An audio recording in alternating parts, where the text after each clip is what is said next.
عظیم اور جلالی اور ختم النام میں آپ سب کی سلامتی ہو۔ ہم وقت کو ضائع کیے بغیر کلام کی طرف بڑھتے ہیں، کیونکہ آج پاک اشعار کی مقدس قربانی بھی ہے، مقدس رسم ہے۔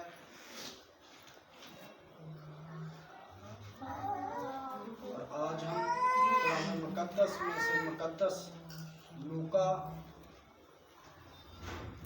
طبیب کی معرفت لکھا گیا انجیلی بیان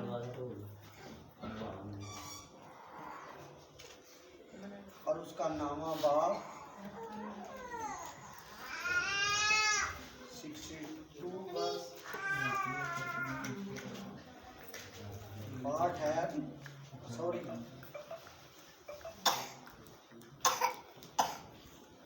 یوحنا کے یہی ہے، لوکا کی انجیل 18 باب ہے۔ میں نے آپ کو حوالہ جو ہے وہ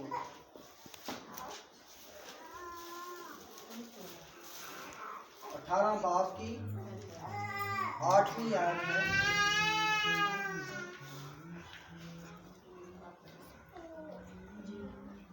جی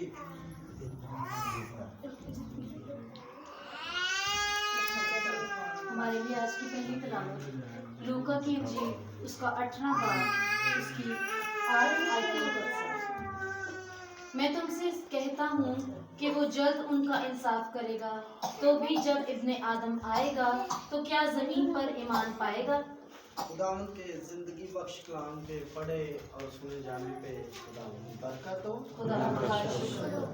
آج ہم کلام مقدس میں سے اپنی ہدایت کے لیے جس بات کو سیکھیں گے، تو بھی جب ابن آدم آئے گا تو کیا زمین پر ایمان پائے گا، اس بات کو آج ہم سمجھیں گے کہ کلام ہمیں کیا نصیحت کرتا ہے۔ اور جب ہم اس بات کو بیان کرنے کو ہیں تو اس سے پہلے کہ ہم اس بات کا آغاز کریں، ایک بات کو ہمارے لیے دیکھنا جو ہے وہ ضروری ہے۔ اور اس سے اوپر جب ہم پڑھتے ہیں تو یہ ایک قاضی کی مثال ہے جس کے متعلق جو ہے کہا گیا کہ خداوند بے انصاف جو ہے قاضی، اور ایسا قاضی جو ایک انصاف کے کرسی کے اوپر بیٹھتا ہے اور صدر عدالت کا نظام جو ہے یا عدالت کا نظام جو ہے اس کے سپرد کیا گیا، اور اس عدالت کے انصاف کے اندر جو ہے، اس کی عدالت کے اندر جو ہے ایک بیوہ جو ہے وہ بار بار اس کے دروازے پہ آتی، اور جب وہ بار بار اس کے دروازے پہ آتی ہے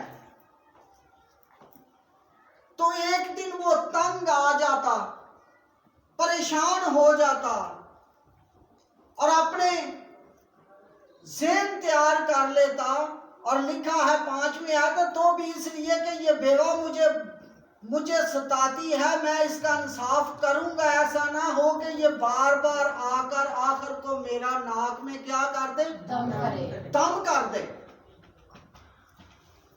اور جب ہم یہاں پہ دیکھتے ہیں کہ یہ بے انصاف قاضی جو ہے اب اپنے جی میں اس بات کو سوچنے لگا ہے، جب یہ اپنے جی میں اس بات کو سوچنے لگا ہے تو اس کا یہ ذہن بنا ہے کہ یہ بار بار آ کر جو ہے مجھے ستاتی ہے، بار بار آ کر مجھے پریشان کرتی ہے، اور ایسا نہ ہو کہ یہ میرا ناک میں جو ہے کیا کر دے، دم کر دے، اور میں اس کا انصاف جو ہے کیا کروں گا۔ اب وہ اس کا انصاف جو ہے وہ کرتا ہے، تو جب ہم 6 آیت میں دیکھتے ہیں تو کلام خدا ہمیں کہتا ہے، خداوند نے کہا کہ اب یسوع مسیح نے سارے اس تمثیل کے اندر جو ہے اس کو دیکھا ہے، تو خداوند کہتا ہے کہ خداوند نے کہا سنو یہ بے انصاف قاضی کیا کہتا ہے۔ بس کیا خدا اپنے برگزیدوں کا انصاف نہ کرے گا؟ اب یہاں پہ جو ہے ڈیفرنٹ یہ ہے کہ اب خدا کے اوپر ایمان رکھنے والے لوگ جو ہیں، جو خداوند کی حضوری میں جھکتے ہیں، جو خداوند کے ساتھ اپنا ایک رشتہ قائم رکھتے ہیں، خداوند کے ساتھ وفاداری سے چلتے ہیں، یا خداوند کے ساتھ تابعداری سے اس کی حضوری میں جھکتے ہیں، جب دن رات جو ہے اس کے آگے گڑگڑاتے رہتے ہیں، جیسے بے انصاف قاضی کے آگے وہ بیوہ جو ہے بار بار آ کر جو ہے اسے کہتی ہے کہ میرا انصاف کر، میرا انصاف کر، اور جیسی طرح خداوند کہتا ہے کہ تم جو خداوند پہ ایمان رکھتے ہو، تم جو بار بار دعا کرتے ہو، اور تم جو بار بار روزے رکھتے ہو، تم جو بار بار خدا کی حضوری میں آتے ہو، کیا تمہارا انصاف نہ کرے گا؟ تمہارا بھی انصاف وہ کرے گا۔ تو بھی جب ابن آدم آئے گا کیا زمین پر ایمان پائے گا؟ کلام خدا میں جب ہم دیکھتے ہیں تو کلام خدا میں یوحنا کی انجیل پہلا باب اور 11 آیت کے اندر جب ہم پڑھتے ہیں تو وہاں پہ لکھا ہے وہ اپنے گھر آیا اور اس کے اپنوں نے اسے قبول نہ کیا۔ اب خداوند یسوع مسیح جو ہے وہ اپنے گھر کے اندر آیا ہے، یہودی قوم کے اندر آیا ہے، پوری دنیا کے اندر آیا ہے، کیونکہ وہ ابدی کلمہ ہے، اور کلمہ جو ہے وہ مجسم ہوا ہے، پر فضل اور سچائی کے ساتھ ہمارے درمیان میں رہا ہے۔ ہم نے اس کا ایسا جلال دیکھا ہے جیسے باپ کے اکلوتے کا جلال ہوتا ہے، ہم نے ایسا جلال اس کا دیکھا۔ لیکن یہاں پہ وہ کہتا ہے، کلام کہتا ہے کہ وہ اپنے گھر میں آیا اور اس کے اپنوں نے اسے قبول نہ کیا۔ کیوں نہ قبول کیا؟ وجہ کیا تھی؟ کیونکہ اس کا کلام اتنا سٹرونگ تھا کہ وہاں کے اس زمانے کے اندر فقیہ، فریسی، یہودی، سارے علماء لوگ جو تھے، یہ لوگ اس کے کلام کی برداشت نہیں کرتے تھے، کیونکہ کلام خدا میں لکھا ہے کہ ہاں کی جگہ ہاں اور نہ کی جگہ نہ کرو۔ اگر کوئی غلط بات کرتا ہے تو اس کے ساتھ جو ہے غلط نہ کرو، بلکہ اسے اسٹیٹ فارورڈ کلام کے مطابق بتا دو، آگاہ کر دو، اسے نصیحت کر دو۔ اور کلام خدا میں جب دیکھتے ہیں تو وہ اپنے گھر میں آیا ہے، اس کے اپنوں نے اس لیے قبول نہیں کیا کہ جہاں سے وہ غلط تعلیم، غلط ترتیب اپناتے ہیں، وہیں پہ وہ ان کو ٹوک دیتا، منع کر دیتا ہے کہ تم نے یہ غلط ترتیب جو ہے وہ اپنائی ہے، تم نے یہ غلط تعلیمات جو ہے وہ اپنائی ہے۔ اور جب ہم کلام مقدس میں دیکھتے ہیں تو مسیح خداوند کہتے ہیں کہ تم جو بڑے بڑے چوغے پہن کر بازاروں میں اپنے آپ کو ربی کہلاتے ہو اور اعلیٰ درجے کی کرسیاں پسند کرتے ہو، اپنی اوپر سے تو اپنی رکابی کو جو ہے وہ صاف کر لیتے ہو، اندر جو ہے وہ گندگی کیا ہے؟ بھری ہوئی ہے۔ کہ تم بڑے بڑے چوگے، جس طرح میں نے پہنا تھا، اس طرح کے بڑے بڑے چوگے جو ہیں پہن کے بازاروں کے اندر گھومنا، اپنے آپ کو ہائی لائٹ کرنا کہ میں ربی ہوں، میں استاد ہوں، یا میں فقیہ ہوں، یا میں فریسی ہوں، اس طرح بڑے بڑے چوگے پہن کے لوگوں سے عزت کروانا، عزت پٹورنا، عزت کٹھی کرنا۔ لیکن یہ ان کا جو ہے فیل تھا، اور خداوند یسوع مسیح کہتا ہے کہ تم سفیدی پھری ہوئی قبروں کی مانند ہو۔ اور آج بھی ہمارا حال اور ہمارا حشر جو ہے یہی ہے۔ ہمارا حشر کیا ہے؟ ایک دوسرے سے نفرت کرنا، ایک دوسرے کا تمسخرہ اڑانا، ایک دوسرے کا مذاق اڑانا، ایک دوسرے کو غلط بولنا، ایک دوسرے کے ساتھ مخالفت رکھنا، ایک دوسرے کے ساتھ کینہ رکھنا۔ اب یہ ہماری کلیسیاؤں کے اندر جو ہے بات جو ہے رجحان اور عروج پکڑتی ہے، اور ہم بھی سفیدی پھری ہوئی قبروں کی مانند ہیں۔ وہ کہتا ہے ہونٹوں سے تو یہ امت میری تہذیب کرتی ہے، لیکن ان کے دل جو ہیں کیا ہیں؟ مجھ سے دور ہیں اس لیے کہ وہ اس کے کلام کی برداشت نہ کرتے، یہودی اس کے کلام کی برداشت نہ کرتے، اور وہ سیدھا کلام جو ہے جہاں سے وہ ٹیڑھے ہوتے اور یسوع المسیح جو ہے ان کا وہ ٹیڑھا پن جو ہے وہ دور کرنے کے لیے ان کو سیدھا ٹریک دے دیتے کہ تم یہاں سے غلط جا رہے ہو۔ اب یہاں پہ لکھا ہے کہ انہوں نے ایک بیوہ کو جو ہے ایک ایسی خاتون کو پکڑا ہے، ایسی عورت کو پکڑا جو عین گناہ کے اوپر پکڑی گئی ہے۔ اب وہ عورت کو مسیح کے پاس لے آئے ہیں، اب وہ مسیح کے پاس لا کر اسے کیا کہتے ہیں کہ اے ربی اسے بتا اس پر سزا کیا ہے، اس پہ کون سا قانون لاگو ہو سکتا ہے؟ اس نے کہا کہ جو موسیٰ کی شریعت میں لکھا ہے وہ کیا ہے؟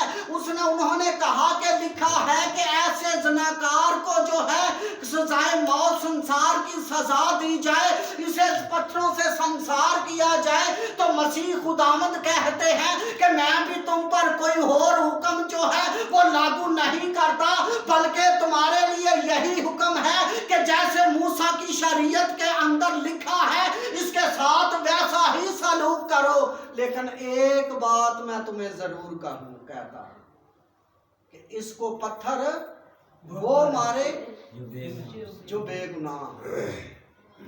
اب وہاں اتنے لوگوں کے ہجوم میں ایک بھی بے گناہ نہیں تھا۔ اتنے ہجوم کے اندر جو اپنے آپ کو میرے جیسا چولا جو میں نے پہنا تھا ایسے چولے پہنے ہیں اور پتھر ہاتھ میں اٹھائے ہیں، کیا ان میں بھی کوئی دیانتدار نہیں تھا؟ ان میں بھی کوئی ایماندار نہیں تھا؟ وہ تو اس زمانے کے اندر قاضی تھے، حکمران تھے اور فقیہ تھے، فریسی تھے، جو یہاں تک ایمان رکھتے، اتنا خدا صفائی پسند تھے، اور جس گھر میں ناپاکی ہوتی ہے، جس گھر کے اندر کوئی مشکل میں غریب ہے وہ وہاں پہ جانا پسند نہ کرتے۔ وہ کہتے کہ ہم اس گھر کے اندر گئے تو ہم ناپاک اور پلید ہو جائیں گے۔ اتنی پاکیزگی کے باوجود ان کے اندر جو ہے مسیح کہتا ہے کہ اسے وہ پتھر مارے جو بے گناہ ہو، جس نے گناہ نہ کیا ہو۔ تو پھر ایسی کون سی بات تھی کہ مسیح نے زمین کے اوپر لکھ دی، جس کو اکثر لوگ اس بات پہ دعویٰ کرتے ہیں جی انہوں نے وہ مسیح نے باری باری ان کا گناہ لکھا تھا۔ میں کہتا ہوں کہ نہیں، باری باری گناہ نہیں ان کا لکھا تھا۔ مسیح نے ایک ہی بات لکھی تھی، اور ایک ہی بات جو ہے سبھی پہ غلبہ رکھتی تھی۔ اور وہ بات کون سی تھی جی؟ کون کون سا گناہ مسیح نے وہاں پہ لکھا تھا جی؟ کون سا گناہ انہوں نے لکھا تھا جی؟ کہ عورت اور مرد کو دونوں کو سزا ہونی چاہیے۔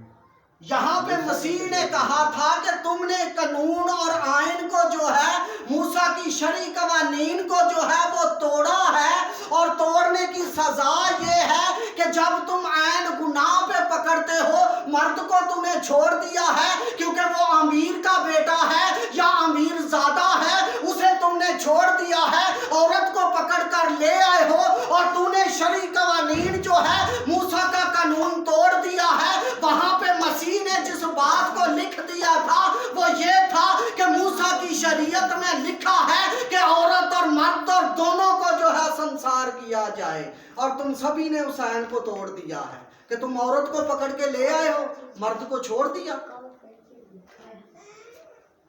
یہ خداوند یسوع المسیح نے وہاں پہ ان کے ساتھ یہ بات کہی، اور جب وہاں پہ یسوع المسیح نے بات کی تو کیا یسوع المسیح کے ساتھ وہ محبت کا اظہار کرتے تھے؟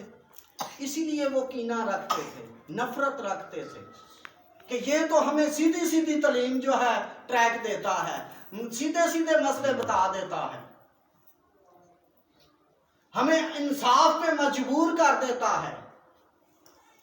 اور کلام خدا میں لکھا ہے کہ مسیح کی باتوں کا وہ جواب نہیں دے سکتے تھے۔ کبھی کبھی تو کلام خدا میں لکھا ہے کہ جب مسیح بولتا تھا تو وہ اپنے جی میں کیا ہوتے تھے؟ جل جاتے تھے۔ अपने जी में जल जाते थे, परेशान होते थे। और मसीह साहिब अख्तियार की तरह 12 साल की उम्र के अंदर जब मसीह ने खिदमत का आगाज किया है और जब मसीह ने वो यहूदी शरई कवानीन के मुताबिक जो है फकीयों और कहनों और सदरे अदालत के लोगों के सामने, बुजुर्गों की जमात के सामने 12 साल की उम्र में बैठकर सवालों जवाब किए हैं, और वहां भी फकीर और फरीसी जो है वो उसकी तालीम से क्या हुए, हैरान हुए। ये किसका, ये इसकी बहनें हमारे घर में काम नहीं करती, ये बड़ाई का बेटा मरियम का बेटा नहीं है, यूसुफ का बेटा नहीं है, तो फिर इसके पास ऐसी तालीम कहां से आ गई? उस वक्त भी वो परेशान हुए। और जब हम कलाम मुकद्दस में देखते हैं तो पहला तिमोथियस 4:1 में जी निकाल लीजिए।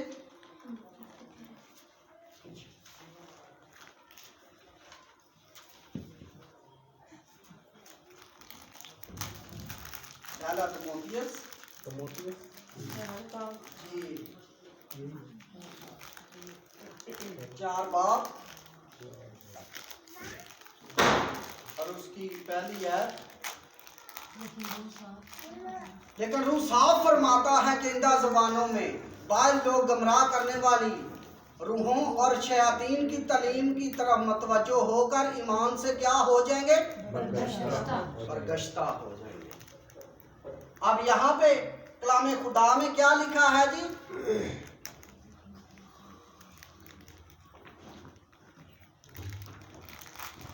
लेकिन रूह साफ फरमाता है इंदा ज़माने में, जिस ज़माने में हम चल रहे हैं, इस ज़माने में क्या करेगा? इंदा ज़माने में बाज़ लोग गुमराह करने वाली बुरी रूहों के और शयातीन की तलीमात पे तवज्जो करेंगे। आज भी कलाम खुदा में जब हम देखते हैं तो वहाँ पे हमें मिलता ये है कि हम ईमानदार लोग जो ईमानदार कहलाते हैं, मसीह की जमात कहलाते हैं, उनके लिए क्या तो भी जब इब्ने आदम आएगा तो क्या ज़मीन पर ईमान पाएगा? अब ईमान की बात हो रही है, यहाँ गुमराह होने की तो बात हो रही है। अब ईमान से हट जाना, ईमान से मुनहरफ हो जाना, मसीह पे ईमान ना रखना, खुदा पे ईमान ना रखना, ऐसी तालीमात के पीछे भागना शुरू कर देंगे और जो तालीमात जो है उनको तबाही की तरफ लेकर जाएगी, ऐसी तालीमात के पीछे वो लोग जो है वो भागना शुरू कर देंगे। और जब ऐसे लोग उस तालीमात के पीछे भागना शुरू कर देंगे तो कलाम खुदा में क्या लिखा है कि गैर मबूदों के पीछे भागने वालों के गम बढ़ जाते हैं, और जब ऐसी शयातीन की तालीमात के पीछे भागेंगे तो उनकी परेशानियां बढ़ना शुरू हो जाएंगी, उनकी तकलीफें बढ़ना शुरू हो जाएंगी, वो अपने ईमान से गिर जाएंगे, अपने ईमान के वजूहात की बना पे हलाकत में चले जाएंगे। और जब हम दूसरा तिमोथियस 4:6 से 4 तक पढ़ते हैं तो वहां पे लिखा है, तू कलाम की मुनादी कर और वक्त बावक्त मुत्तहिद रह और हर तरह के तहम्मुल और तलीम के साथ समझा दे और मलामत और नसीहत कर, क्योंकि ऐसा वक्त आएगा कि लोग सही तलीम की बर्दाश्त ना करेंगे बल्कि कानों की खुजली के बायस अपनी अपनी ख्वाहिशों के मुआफ़िक बहुत से उस्ताद बना लेंगे और अपने कानों को हक की तरफ से फेर कर कहानियों पर तवज्जो देंगे। कहानियों से मुराद हम ये लेंगे कि बुजुर्गों की रिवायात, कहानियों से हम ये एक बात ये लेंगे, बुजुर्गों की रिवायात, मकौले, नसीहत, ऐसी ऐसी उल्टी नसीहत जिसका गलत तरतीब अपना लेना। अब यहाँ पे जो है कलाम क्या कहता है, तू कलाम की मुनादी कर। और जब हमने खुदा के कलाम की खिदमत का बोझ ले रखा है, चाहे वो कलाम सुनाने का बोझ हो, चाहे वो प्रस्तुत करने का बोझ हो, चाहे वो साज बजाने का बोझ हो, चाहे वो संडे स्कूल का बोझ हो, चाहे वो जो है इंतजामिया का बोझ हो, चाहे चर्च के अंदर कोई भी लीडरशिप के अंदर जो है काम हो, हमने जब कलाम का बोझ ले रखा है तो फिर हमें वो काम जो है दयानतदारी से करने की जरूरत है, क्योंकि हमने मसीह को कबूल किया। कलाम खुदा में लिखा है, जितनों ने मुझे कबूल किया, बाप ने उन्हें क्या किया? अपना फर्जंद बनने का हक बख्शा। हमने जितनों ने इस प्लेटफॉर्म के अंदर जो है खुदा की कलीसियाओं के अंदर जो है खिदमत गुजारी का काम किया है, हर काम को जो है एक दयानतदारी की तरह बयान सुनाना है और मनादी करनी है। और जब हम मनादी करते हैं तो हम उस वक्त जिंदगियों को क्या करते हैं? मसीह के पास लाते हैं। और जब हम मसीह के पास जिंदगियों को लाते हैं तो आगे क्या लिखा है? बेवक्त मुतहद रह और हर तरह के तहम्मुल और तलीम के साथ समझा दे। और आज को समझना पसंद नहीं करता। कलाम कहता है कि इनको समझा दे। और आज इस स्टेज से कोई बात कर दे ना कलाम के मुताबिक तो दूसरी दफा चर्च नहीं आएगा, चर्च छोड़ देगा, कहेगा कि वो आदमी तो पता ही नहीं जे किसी चीज का, ਉਹਦੇ ਕੋਲ ਤਾਂ हिकमत ही कोई नहीं, ਉਹਨੂੰ अकल ही नहीं आई कलीसिया किंज तोड़नी है, ਉਹਨੂੰ अकल ही नहीं आई यूथ किंज बनानी है, ਉਹਨੂੰ अकल ही नहीं आई टीम किंज तैयार करनी है, क्योंकि हम ज्यादा उस खादम से ज्यादा जो है अकलमंद है। हम अपनी डायरेक्शन देना शुरू कर देते हैं खादम को, यहां से ऐसे ना कर ले, फलाने को ऐसे ना कर ले, फलाने को वहां ना खड़ा कर दे, फलाने को वहां ना डिटेल कर दे। अब कलीसिया के निजाम को जो है कलाम कहता है कि तहम्मुल और तलीम के साथ। अब आपके पास तहम्मुल मजाजी, अगर आपका जेवर है तहम्मुल मजाजी तो आप काम कर सकते हैं। अगर आपकी जिंदगी में तहम्मुल मजाजी नहीं है तो आप कुछ हासिल नहीं कर सकते, क्योंकि ये एक बड़ा खूबसूरत तहम्मुल जो है एक बड़ा खूबसूरत जेवर है जिसके मतलब कलाम खुदा में 9 रूह के फलों में से एक फल है। रूह के 9 के फलों में से एक फल है तहम्मुल, बर्दाश्त।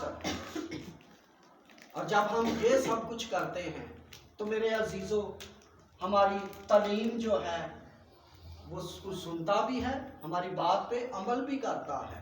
और जब हम आखिरी बार क्या लिखा है जी? और समझा दे और मलामत कर और नसीहत कर। मैंने पहले बताया नसीहत और मलामत को लोग पसंद नहीं करते। नसीहत करें मलामत करें तो हमें परेशानी होती है, तकलीफ होती है कि मैंने सारी उम्र जिंदगी मसीहत गुजार दी है, और मसीह तो मेरे नाल बड़े बड़े काम किए ने, और भाई बड़े बड़े कामों वाले पता की कहता है कि तुम उस वक्त मुझे क्या कहोगे? मैंने तेरे नाम से बड़ी बड़ी बदरुएं निकाली, मैंने तेरे नाम से बड़े बड़े रोजे रखे, मैंने बड़ी शफाएं दी, मैंने बड़े काम किए, तो मैं उनको क्या कहूँ? मसीह क्या जवाब देगा उनको? मैं तुम्हें नहीं जानता। ये उनके दावे कहाँ गए? कहाँ पे उनके दावे गए जो ऐसे दावे करते हैं?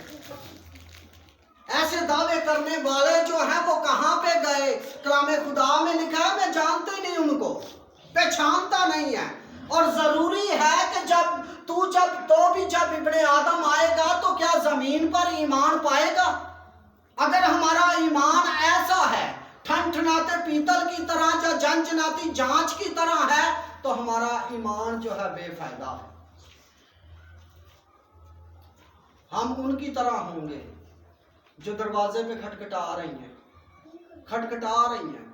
वो भी कितनी खूबसूरत थी, उन 5 की तरह थी, उन 5 की तरह ना वो भी खूबसूरत थी, वो भी उसी तरह तैयार होके आई थी। वो भी दुल्हे के जब शादी हो तो हर शख्स का, हर भाई का, बहन की कोशिश होती है मैं पार्लर में जाऊं, वहां से तैयार होके आऊं। वहां से ड्रेसिंग करके आऊं। और भाइयों की भी कोशिश होती है कभी बरवटे सेट कर लूं, बरवटों में क्रॉस डाल लूं, कभी मूंछों में कुछ स्टाइल बना लूं, कभी दाढ़ी में कुछ स्टाइल बना लूं, ताकि क्या हो कि मैं जब दुल्हा आए तो मेरा श्रृंगार या मेरा जिस्म मेरी ऐसा नजर आए कि लोग मेरी क्या करें, वाह वाह वाह वाह वाह, क्या खूबसूरत है। हमारे स्टाइल जो है वो ऐसे बने होते हैं, तो हम क्या करते हैं, खुदा के निज़ाम के मुताबिक अपने आप को खूबसूरत बनाते हैं। जैसे वो 5 खूबसूरत हैं, वैसे ही दूसरे भी चाहते हैं कि हम भी उन 5 की तरह खूबसूरत बन जाएं और हमारी ड्रेसिंग जो है उन 5 की तरह नजर आए। जैसे उनके हाथ में मशल है वैसे ही मेरे हाथ में मशल है, जैसे उनके हाथ में चिराग है वैसे ही मेरे हाथ में चिराग है, जैसा ड्रेस मैंने पहना है वैसा ही ड्रेस उन 5 ने भी पहना है। लेकिन मसीह ने 5 को अलग क्यों कर दिया? क्योंकि कभी कभी हम दिखावे के लिए सब कुछ करते हैं, और उन 5 ने भी वैसा ही किया, दिखावे के लिए वैसा ही ड्रेस पहना है, वैसी ही मशलें ली हैं। लेकिन एक बात वो भूल गए, एक बात वो भूल गए। अब वो बात कौन सी थी? अपने साथ उनकी तेल कुप्पियों में तेल नहीं था। अब ये तेल कैसे इकट्ठा होता है? तेल कैसे इकट्ठा होता है? अगली आयत में हम देखते हैं, तो लिखा है उस दिन या उस घड़ी की बाबत कोई नहीं जानता। ये दूसरा तिमोथियस है, गालबन दूसरा तिमोथियस है, सॉरी दूसरा तिमोथियस नहीं, मरकस की अंजील है। लेकिन उस दिन या उस घड़ी की बाबत कोई नहीं जानता, ना आसमान के फरिश्ते ना बेटा, मगर बाप। खबरदार जागते रहो और दुआ करते रहो, क्योंकि तुम नहीं जानते कि वो वक्त कब आएगा। जब इब्ने आदम आएगा तो क्या जमीन पर ईमान पाएगा? अब उस घड़ी की बाबत कलाम कहता है, मरकस की अंजील 13 बाब और 32 आयत और 33 कहती है कि लेकिन उस दिन या उस घड़ी की बाबत कोई नहीं जानता। और जब यीशु की आमद होगी, जिस दुल्हे का इंतजार वो 10 कंवारियां करती हैं, जब उसकी आमद होगी तो वो क्या, उस घड़ी के मुतल्लक हम जानते हैं। हम उस घड़ी और वक्त के मुतल्लक नहीं जानते कि मसीह की कब आमद होगी, लेकिन जब भी उसकी आमद होगी, और यहाँ लिखा है कि खबरदार। खबरदार लफ्ज जो है ये एक अलार्म है, ये एक ना अलार्म है हमें खबरदार करने का, हमें अच्छे ट्रैक की तरफ लाने का। ये कलाम कहता है कि खबरदार जागते रहो और दुआ करो। खबरदार इसलिए कहता है कि सोए ना रहना, इसलिए खबरदार कहता है। कभी कभी हम जिस्मानी तौर पे भी सोए होते हैं, रूहानी तौर पे भी सोए होते हैं। जिस्मानी तौर पे भी सोए होते हैं, रूहानी तौर पे भी सोए होते हैं। और यहाँ पे जो है वो रूहानी तौर पे, वो 5 जो है वो रूहानी तौर पे सोई हैं। अब 5 जो है वो रूहानी तौर पे सो चुकी हैं। उनका ईमान जो है जिस्मानी तौर पे, तो उन्होंने अपनी ड्रेसिंग खूबसूरती मसीह की आमद के दिन के लिए तैयारी तो की है, लेकिन उन्होंने तैयारी ऐसी की है कि वो रूहानी तौर पर जो है वो नींद में है, और रूहानी तौर पे जो है हमें जागने की जरूरत है। रूहानी तौर पे हमें जागने की जरूरत होगी। इसलिए कलाम खुदा कहता है कि खबरदार जागते रहो और क्या करो? दुआ करो। दुआ करो। कलाम खुदा में लिखा है जागते रहो, दुआ करो, ताकि आजमाइश में ना पड़ो। और जब दुल्हे की आमद हुई है तो वहां पे वो एक तो जब जिस्मानी तौर पे सोते हैं तो वो एक दफा जब शोर पड़ता है तो हम अपने कदमों पे खड़े हो सकते हैं, लेकिन जो रूहानी तौर पे सोया हो ना, वो पता है क्या कहता है? वो जी मैं ठीक हाँ, तुसी गलत हो। रूहानी तौर पे जो सोया होता है वो अपने आप को ठीक कहना शुरू कर देता है, और जब वो अपने आप को ठीक कहना शुरू कर देता है, वहीं से उसकी तबाही शुरू होती है। कलाम खुदा में लिखा है दरख्त अपने फलों से पहचाना जाता है, उसके बोलने से, उसके बात करने से। और कुछ लोगों का ज़हन ये होता है कि पादरी को इल्म नहीं है, मैं जो बात कर रहा हूँ ना कोड वर्ड में, वो उसे पता ही नहीं है, बेवकूफ़ है, इसलिए उसने खिदमत ले ली थी कि वो बेवकूफ़ है, उसे इल्म ही नहीं है कि किसी चीज़ का, कि मैं जितनी चाहे तमसीलें और कोड वर्ड में बातें करूँ ये नहीं समझता। वो इन बातों को भूल जाते हैं कि जो स्टेज पे तालीम देता है तो वो हर बात को समझता है, नीचे बैठे बैठे शख्स की कैफियत को भी समझता है कि जो मेरे सामने बैठा है इस टाइम बेटी की क्या कैफियत है, बेटे की क्या कैफियत है, कि भाई की बुजुर्ग की क्या कैफियत चल रही है, क्या कैसी फितरत और कैसे वो कलाम को समझ रहा है। उसका ध्यान उन सभी पे होता है, लेकिन ऐसी बातें जब हम अपनी जिंदगी से में रखते हैं तो हम समझ लें कि रूहानी तौर पर जो है सोए हुए हैं। जरूरत है मेरे अजीजों के अपने आप को रूहानी तौर पे जिंदा करें। जब तक आप रूहानी तौर पे अपने आप को जिंदा नहीं करेंगे उस वक्त तक आप बरकत नहीं पा सकते, उस वक्त तक आप नुकसान उठाएंगे। इसलिए कि कलाम खुदा में लिखा है ये लोग होठों से तो मेरी तहजीब करते हैं लेकिन इनके दिल जो है वो मुझसे दूर है, ये अंदर से नहीं जागते, अंदर से होश के नाखून नहीं लेते, इसलिए उनकी कुप्पियों में क्या नहीं था, तेल ही नहीं था। अब वो जिसने आना था वो आ चुका, लेकिन आगे जब हम कलाम खुदा में देखते हैं तो आगे लूका की अंजील में लिखा है मुबारक है वो नौकर जिनका मालिक आकर उन्हें जागता पाए। अब हम लोग मुबारक लोग हैं जब हमारा मालिक आएगा, हमारा आका आएगा, हमारा निजात दहिंदा आएगा, जब उसकी आमद होगी, जिसके मतलब लिखा है तो भी जब इब्ने आदम आएगा तो क्या जमीन पर ईमान पाएगा, जब उसकी आमद होगी तो वो हमें अगर जागता हुआ पाएगा, जैसे उन 5 को उसने जागता हुआ पाया है, 5 को देखा है, और जब देखा है और जागती है तो वो उसके साथ कहाँ पे चली गई, अंदर चली गई, ज़ियाफत के मेज पे चली गई, जहाँ पे खाना लगा हुआ था, वो 5 जो है वहां पे चली गई। मुबारक है वो नौकर जिसका मालिक आकर उसे क्या करे, जागता हुआ पाए। अगर हम सोए होंगे तो हम अंदर नहीं जा सकते, फिर होगा ये कि हम दरवाजे पे खड़े क्या करेंगे, खटखटाएंगे, मालिक दरवाजा खोल दे, मालिक दरवाजा खोल दे, तो वो हमें क्या कहेगा, याद कर कि मैं तेरे दरवाजे पे खड़ा हुआ क्या करता था, तुमने अपना दरवाजा नहीं उस वक्त खोला, जब मैं खटखटाता था उस वक्त तूने नहीं खोला, लेकिन अब वक्त नहीं है कि ये दरवाजा तेरे लिए खुले। और उसने क्या कहा कि मैं तुम्हें नहीं जानता।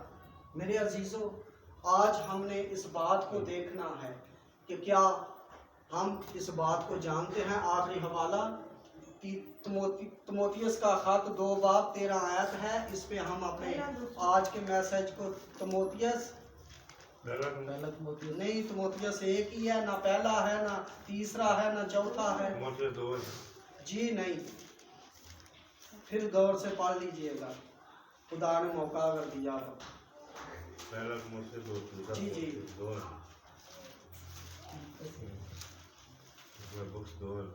जी एक ही है मेरे प्यारे भाई।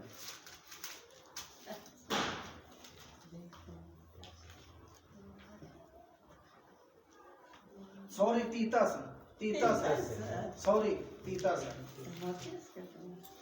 तिमोथियस का हवाला है, तो मैं पहले 2 आपको दे दिए, दोनों के तीतस का खाता है एक ही है, और 2 की 13 आयत है।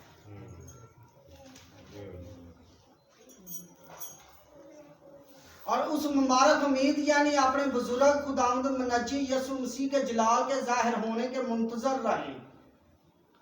अब किसकी उम्मीद, खुदावंद यसु मसीह की। उस मुबारक उम्मीद, मुबारक का मतलब है कि पाक, मुबारक दिया गया, पकीज़ा बाबरकत, उस मुबारक उम्मीद के जिसके अंदर बरकतें जारी होती हैं, उस मुबारक उम्मीद पे जो है क्या करें जी, उम्मीद यानी अपने बुजुर्ग खुदावंद यीशु मसीह में मुनज्जी में क्या करें जी,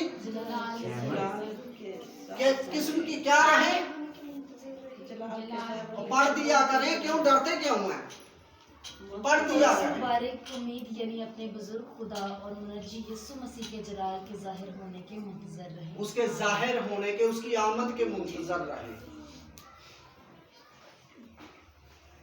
उसकी आमद के क्या करें, मुंतजर रहे कि जब वो आएगा तो भी जब इब्ने आदम आएगा तो क्या जमीन पर ईमान पाएगा, इसके मुंतजर रहे, उसके आने आमद के। और जब तक हम उसकी आमद के लिए तैयारी नहीं करते तो फिर हमारा अंजाम जो है क्या होगा, उन 5 कंवारियों की तरह, 5 कुंवारियों की तरह हमारा अंजाम होगा। खुदावंद आपको और मुझे इस कलाम के ऊपर